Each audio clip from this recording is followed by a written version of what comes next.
1000 वर्ष के बाद इस भक्ति में बहुत से ऐसे नालायक काल के दूत घुसेंगे, वो धीरे धीरे इनकी भक्ति खराब करवाना शुरू करेंगे।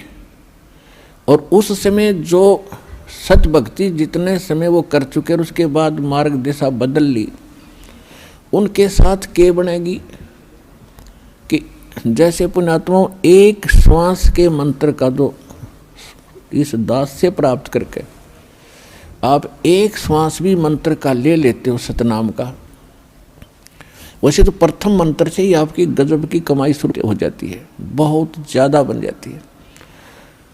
और यदि सतनाम का मंत्र भी आपने साल 2 साल 3 साल 4 वर्ष कर लिया और सारनाम ना भी मिला तो भी आपकी ढेर सारी कमाई बन जाती है। और फिर काल क्या करेगा, क्योंकि आपके पुण्य तो वो देगा, उसने तो ऊपर होटल बना रखे हैं, स्वर्ग महास्वर्ग, महास्वर्ग में और ज़्यादा टैक्स है देता हुआ आपसे, आपके पुण्यों से कहीं 20%, 25%, कहीं पर 10%, ऐसे उसने अपने टैक्स लगा रखे।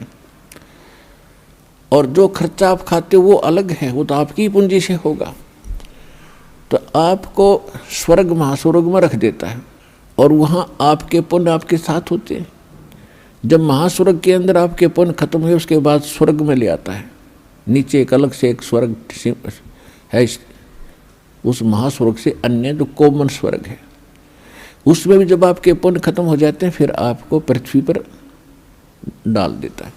तो वो पुण्यात्मा इतना समय वहाँ रहती हैं स्वर्ग में, महास्वर्ग में, फिर उनको सतयुग में प्रारंभ में जन्म देता है।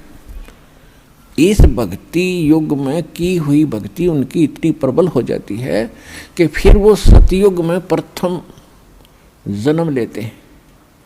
उनकी फिर भी इतनी भक्ति होती है क्योंकि सतयुग में लाखों वर्ष का जीवन होता है, एक का जीवन पूरा करते हैं इतने युग, 1-2 जीवन में वो सतयुग पूरा हो जाता है। फिर त्रेता में आते हो आप वही हो जो पहले भक्ति लगे थे, लेकिन आप फिसल गए, आप रिपट गए, विचलित हो गए किसी कारण से। और परमात्मा का विधान है, जो जन मेरी शरण है ताका हूँ मैं दास, और गेल गेल लाग्या फिरूं जब तक धरती आकाश।